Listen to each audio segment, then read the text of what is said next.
to talk about something very simple, something which you use every day, numbers. By numbers, I will mean in this talk, with the correct mathematical terminology as such, positive integers. Okay, 1, 2, 3, 4, 5, 6, etc.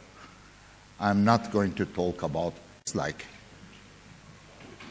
5/7 or anything like other numbers which you have seen in geometry like pi or the base of natural logarithms, e, or so on. Very simple numbers. Well, the positive integers are sometimes called the counting numbers because we use them to count. I mean, I'm not going to attempt that. I'm glad that there are so many of you. We can start counting the audience, like 1, 2, 3, 4, 5, 6, 7, 8, 9, 10, 11. I'll stop there, okay? Or, like, we can, in our calendar, like today is the 1st of March, the year 2013, numbers. But how did mankind reach this idea? Why was it necessary to count? We don't know, because it goes back a long time ago. We don't know, but maybe it was something like this. Men, before they started planting things, raising crops, they were hunters and gatherers. They used to live maybe in caves, in like a big family or like a clan, and they used to gather fruits for their family, for their clan, or sometimes hunt animals. Now,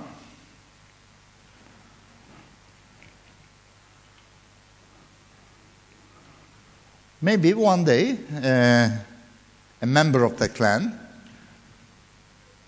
went out, or a group went out from the cave, and in a distance saw some trees bearing what looked like nice fruits.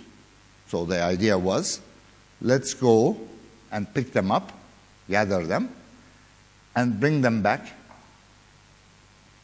to the family, to the clan, which was in the cave. But suddenly, this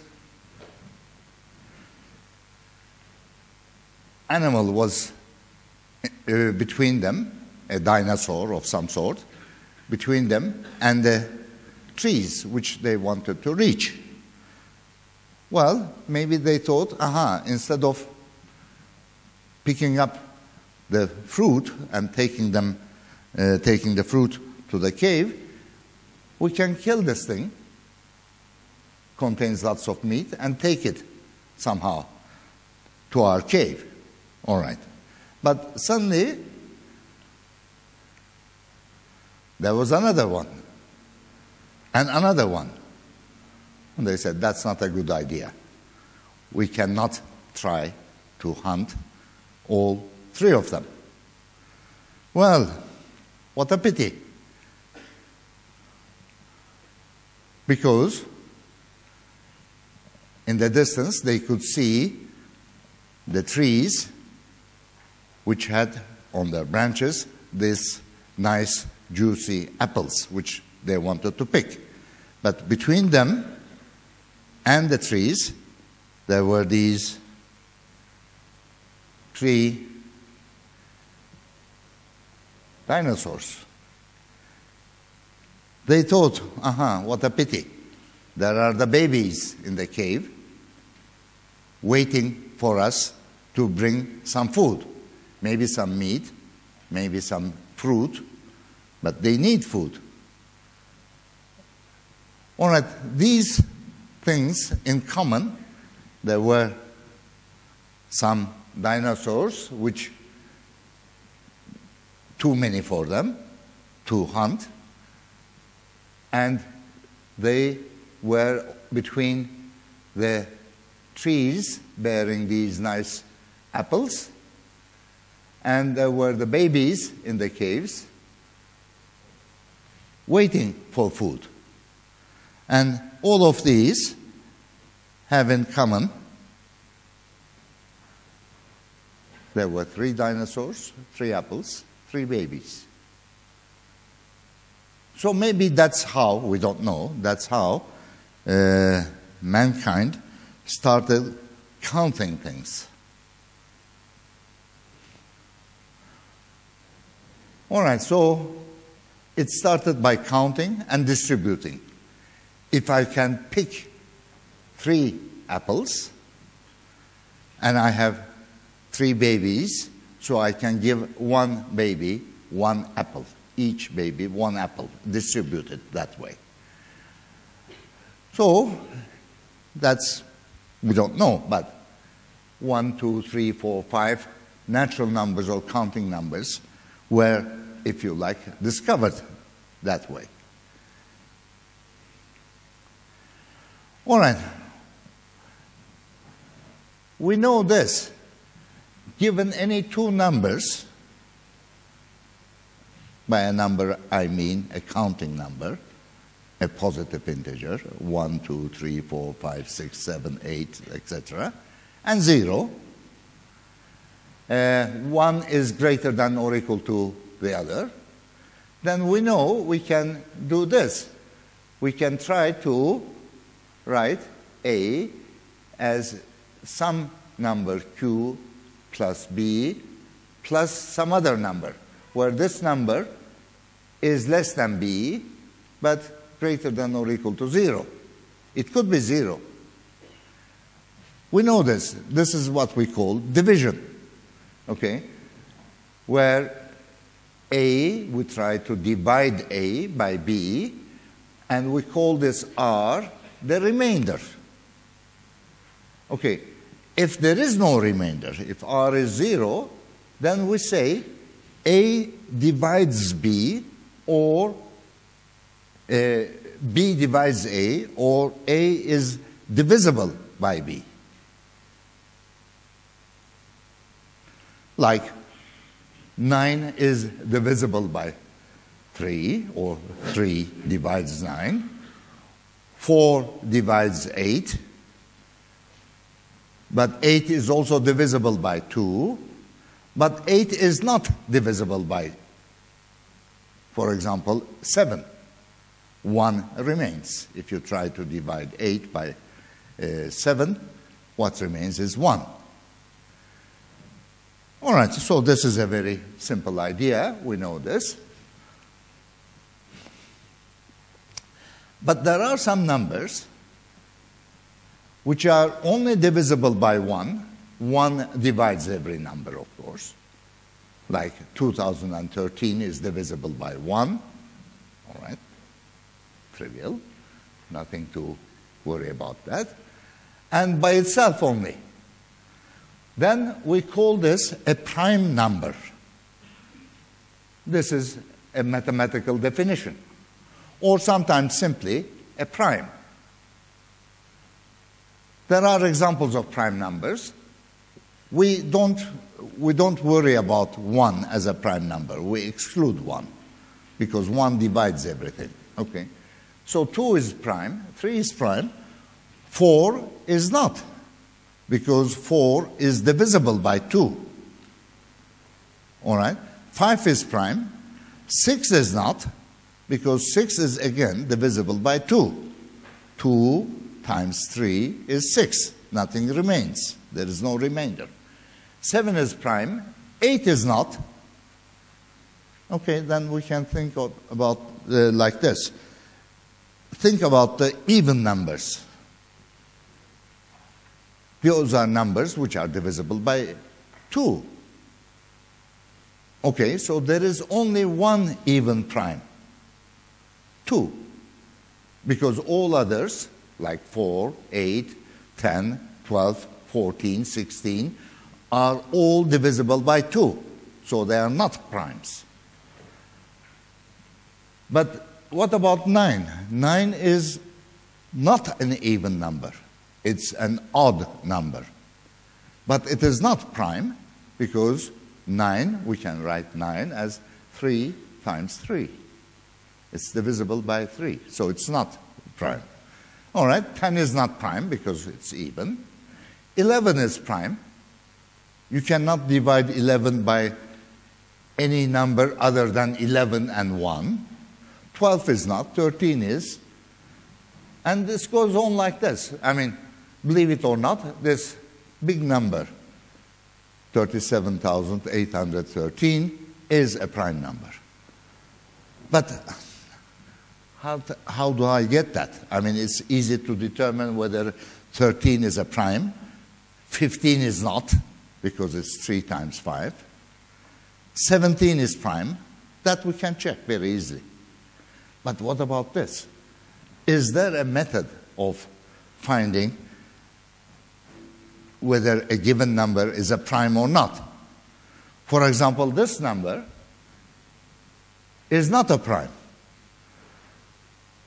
13,461 is not a prime, because I can write that as 21 times 641. I can write 21 also as it's not prime, 3 times 7, but I can't do anything about 641. It's a prime. So I can write this number as prime times some other prime. But is there a method, again, to determine whether a given number is a prime or not? A simple method, if possible. But before that, we can do this. Okay, let's think about it. Given a number like 13,461, what we can do is, okay, we can try to divide it by primes coming before that, or by numbers coming before that. All right, if we can divide by a number, all right, it's not a prime, then we know. But there is this theorem which says that every number is either a prime or can be written as a product of primes. This is not difficult to prove. I will not do it. But every number is either a prime, so it's only divisible by itself and by 1 and nothing else, or it can be written as the product of several primes, like 13,461 is not a prime. We wrote it as 3 times 7 times 641 as the product of 3 primes. Or, for example, 35 is not a prime because we can write it as 5 times 7, whereas 37 is a prime, all right? But 39 is not a prime because it's 3 times 13. So every number, this is a very general theorem, every number is either a prime or can be written as a product of primes. Like these are written as a product of primes. And as you know, for example, 8 can be written as 2 times 2 times 2. So sometimes we use a simpler notation. This is 2 to the power 3, as you know. Or 9 is 3 times 3, or 3 squared. Okay, we know that 2 is the only even prime number, that there are no other prime numbers. All right, now let's look at this list of the first 400 numbers. I have excluded 1. Now, we want to determine, we can make this list as long as we please. there is no need to stop at 400. We could have gone up to 4,000, 4 million, or whatever. Now, how can we determine whether a given number is a prime or not? Well, there is a simple method, a method of elimination, if you like. What we do is this. Okay, we take 2. It's prime. Now, let's try and go through the list and eliminate those numbers in the list which can be divided, which are divisible by 2. Okay, so those are gone, white. They are not primes because they are all divisible by 2. Okay, let's take the next number, which is 3. Now, all right, let's go through the list and eliminate those numbers from the list, the remaining numbers, not the white ones, but the black ones, which are divisible by 3. All right, so we have eliminated quite a number of numbers from the list. Okay, 6 is already eliminated. 7 is prime. We have not eliminated 7. So let's look at 7 and eliminate those which are divisible by 7. All right. Then 11 is not a prime. Let's eliminate those which are divisible by 11.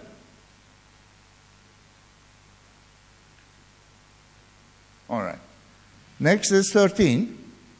Eliminate those which are divisible by 13. We keep eliminating some numbers, very few perhaps. And next number, which is not eliminated yet, and it cannot be because it's a prime, is 17. Eliminate those which are divisible by 17. Next is 19. Eliminate those which are divisible by 19. And that's it. Oop. So what remains were the prime numbers in the list. All right. And see, there are big gaps. Okay, look at this one, for example. All right, between 317, which is a prime, which is not eliminated, and 331, which is also a prime, there are lots of numbers which were eliminated because they were divisible by some other number. So there are gaps in this list. So you may think like this. Well, if the number you are given is big, then it's possible that it's more possible than it's divisible by a number which is smaller than that. Because there are lots of numbers which are smaller than that. All right. Take 4 billion, okay? There are lots of numbers smaller than 4 billion and 1, let's say. 4 billion is not a prime. So maybe 4 billion and 1 is not a prime because there are lots of them. So do primes stop somewhere? Is there a number such that that is the last prime? The integers, the numbers do not stop. If we play the game, I told you, I asked you, give me a number, I can give you a number which is larger than that.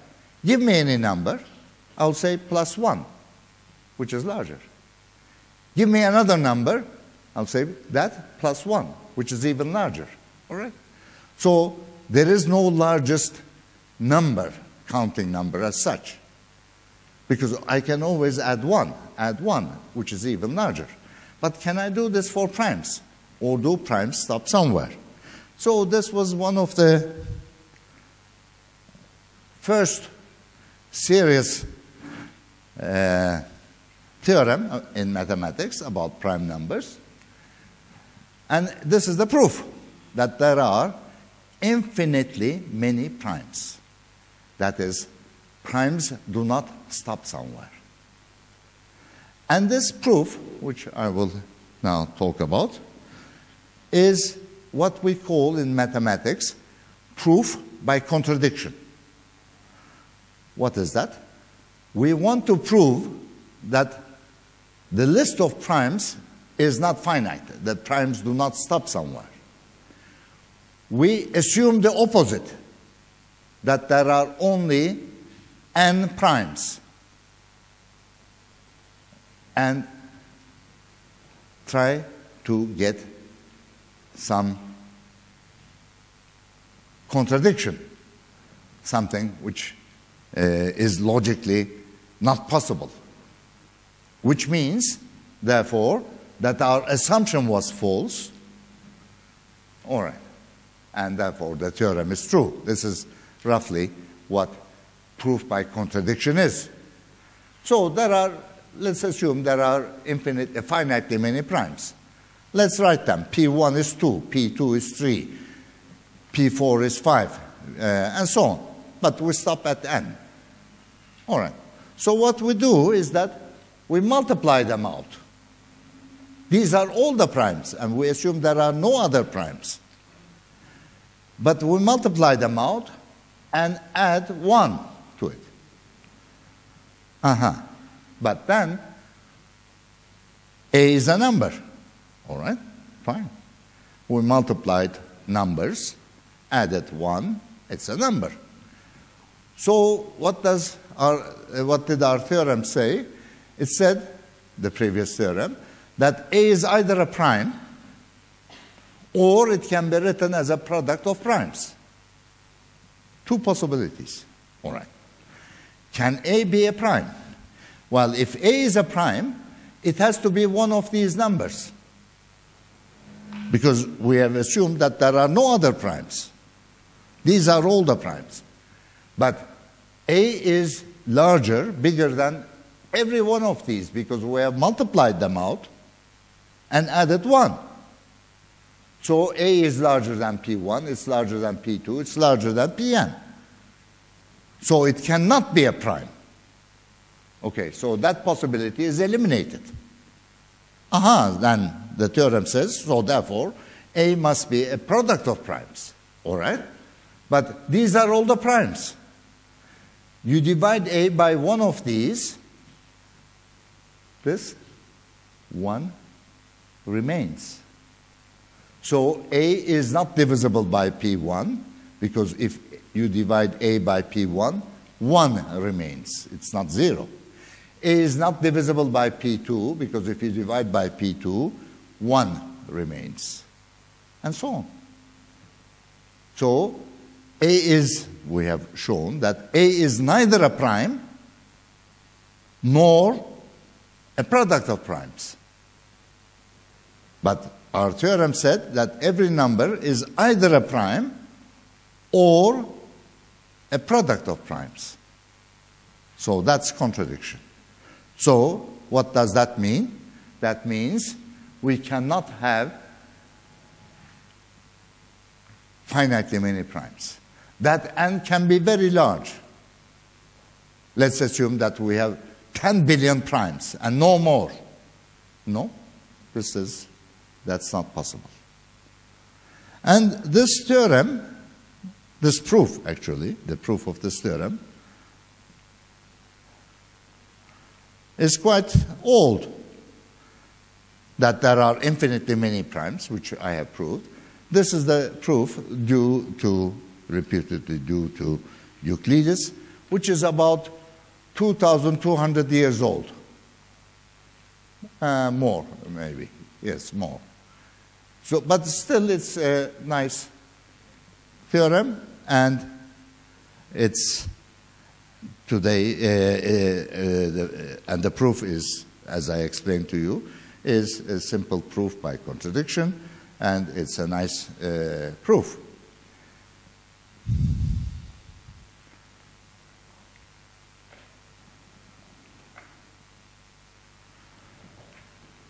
All right, you may say that since Euclides was a famous mathematician, used to work in Alexandria, which is in today Egypt, as you know. And you may say, since mathematicians have been working on prime numbers for thousands of years, that's true, everything is known. That's not true. And this is quite interesting because numbers, counting numbers, are the simplest numbers we have, which we use every day to count things, to write the date, and so on and so forth. Now, there is what is called the Goldbach hypothesis or the Goldbach conjecture.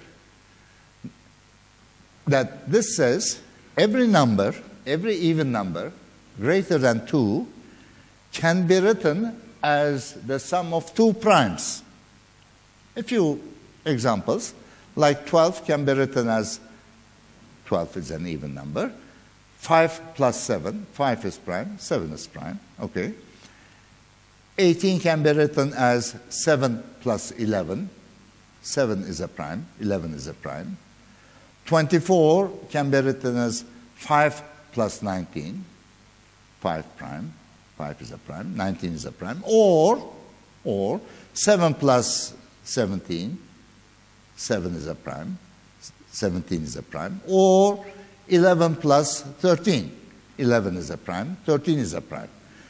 So experiment with even numbers. You can always, sometimes you have to work hard, in your experiments, you can always get it as the sum of 2 primes. Now, how did this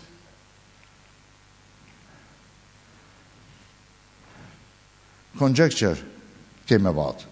Well, Goldbach, Christian Goldbach, was a teacher of mathematics. And he was not probably an ordinary teacher because he was employed, although he was German, in Imperial Russia to teach the sons and daughters of the nobility mathematics.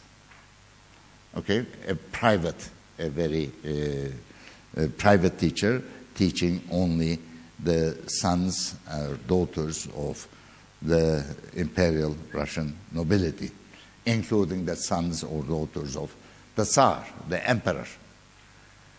Now, apparently his students were not that interested in mathematics for some reason, and so he had lots of time to himself. So at night, he somehow started experimenting with this, taking an even number, large even number, and he found out whatever even number he took, he could always write it as the sum of 2 primes. But that's not the proof. He said, maybe I don't know enough mathematics because I teach most of the time. So he wrote to a very famous mathematician, Euler, of his times, who was also in Russia at that time, saying, well, Master, I have observed this. I'm sure you can prove it, or maybe it's known. Can you please let me know? Well, Euler tried very hard, and lots of people since 1742 have tried very hard, and it's still unsolved. That is, no one could prove until today that every even number can be written as the sum of two primes. Or no one could discover a very large even number and prove that it cannot be written as a sum of two primes. One way or the other. Either Goldbach was right, that every even number greater than 2 can be written as the sum of two primes, or maybe there is an even number, it has to be a very large one, which cannot be written as the sum of two primes. But it's a difficult problem. Any progress? Yes. That every even number greater than 2 can be written as a sum of at most 6 primes. This is big progress. Goldbach was asking for 2. Well, we can prove using very, very advanced methods, and it's a very recent proof by Ramar, that you need at least 6 primes. At most 6 primes. At most 6 primes, and their sum will give you, given any even number, at most 6 primes you can find, their sum will be that given number. But we are asking for 2, and we don't know. It's still a very important unsolved problem.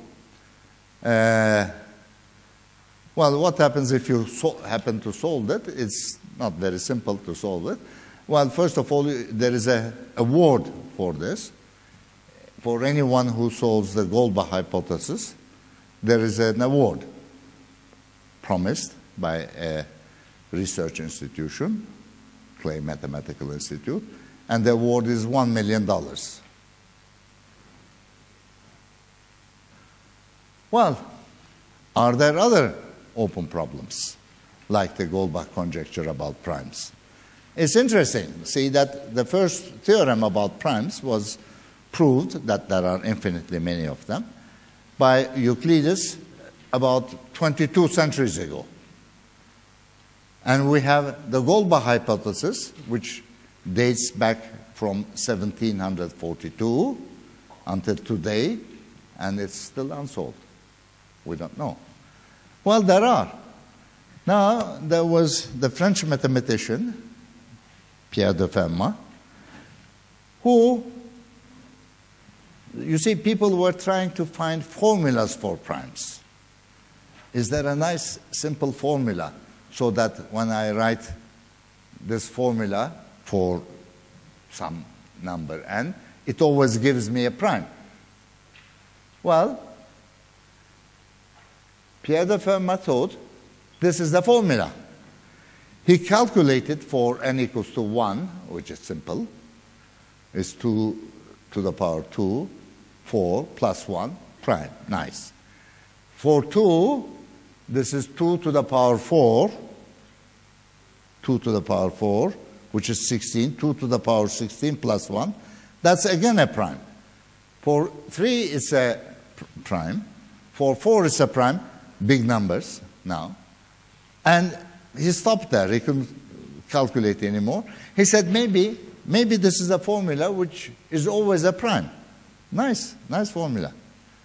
But he neglected to calculate it for n equals to 5, which is not a prime. It's this number. A big number. It's 641 times this. It's not a prime number. But, all right, this was discovered by Euler about 50 years after Fermat. All right, but it didn't stop it there.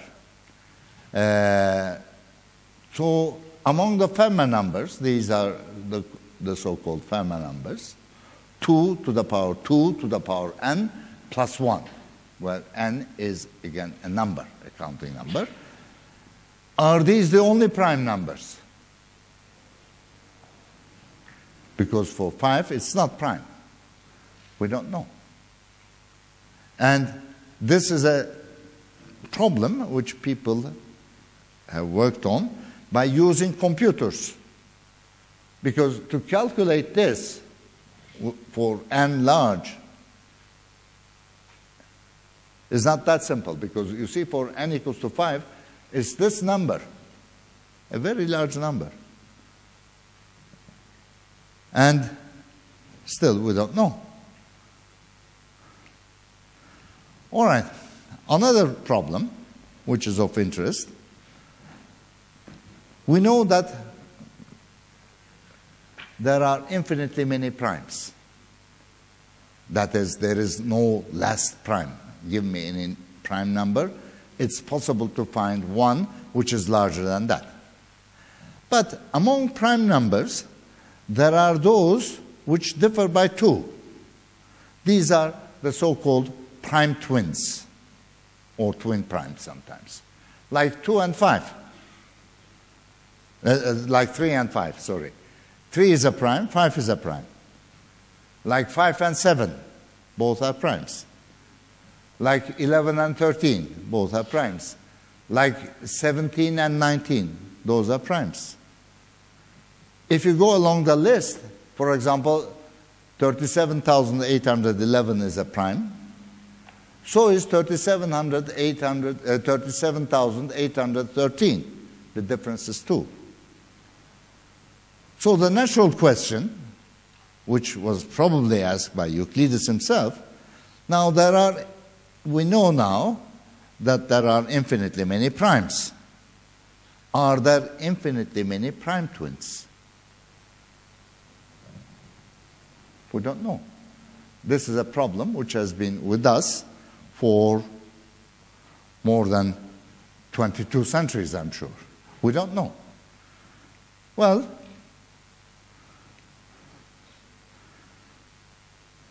infinitely many? Most people think yes, but there is no proof. There is some progress, maybe the best result obtained in this direction, which also says there should be infinitely many, but it's not a proof, was done by Goldstone and Yalçın Yıldırım in 2006. So you see, although we know about primes, the first theorem was probably proved about primes by Euclides, that there are infinitely many of them. There are still problems which are not solved. Now, you may say this is all very nice, but what is the use? I mean, prime numbers. Is there any practical use, or is there some area where some mathematicians have their fun? Believe me, it's not fun to work on such problems as are there infinitely many prime twins. It's a very difficult problem. But are there practical uses for primes? Yes. I will mention one, very practical one. Now, in our age, we use to communicate with friends, with institutions, very often. Sometimes using our cellular phones, sometimes using the internet. All right. Now, what happens is that there is this electronic device, either our cellular phone or the internet. We write something and send a message. Now, what we don't want to is, most of the time, is that if I'm talking to a friend or writing a message to a friend, I do not want any other person or persons to see what I have written or what I say on the phone. You may say, well, that's is quite simple. but who's going to listen? No, it's not quite simple. It's very complicated because it's not difficult to, you may say, okay, I have, for example, a code on my computer, which I know only and no one else knows. No, it's not that. Anyone can intercept your message by electronic means or hear your message on the cellular phone. And if you are talking to your friend in Turkish and if the person who hears your conversation with your friend understands Turkish, that's finished. All right. All right, maybe he doesn't understand Turkish, but he can record that and ask someone, okay, to translate for him what you have spoken with your friend. So, but if you want your message, whether it's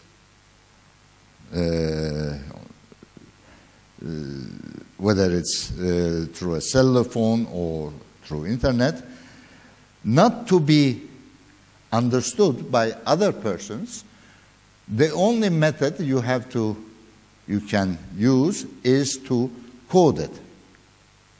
Okay. That is, if you and your friend, only two of you, speak a language which no one in the world knows except you two, so who cares if someone overhears you? But that's not possible, okay? You either have to invent a language, which is not very easy, but even then, that can be cracked. That can be understood later on by other people.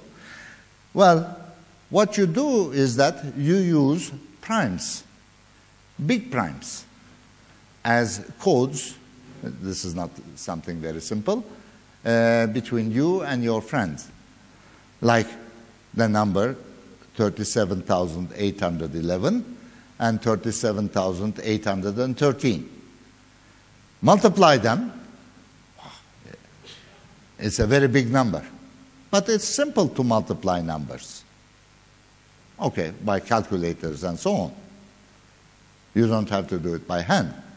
But it's much more difficult to divide numbers. Like if I multiply 37,811 with 37,813 and give you the number and ask you, is this a prime? Well, it's not a prime. It's a factor of two primes. It's a product of two primes. But how can you discover that it is a product of two primes? The primes being two fairly large numbers, 37,811, 37,813. That's much more difficult. So there are operations in mathematics like multiplication and division. One is the inverse of the other, like addition and subtraction are inverses of each other, okay? But one way it's easy. To multiply is much easier than to divide. It's much easier to multiply two big prime numbers, but if I give you the result and ask you to find whether it's a prime or not, even if I tell you it is not prime, write it as the product of two primes, that is a very difficult problem. So, prime numbers in practice are used today, large prime numbers, as codes, encoding messages and or even, yes, mostly in messages. Thank you.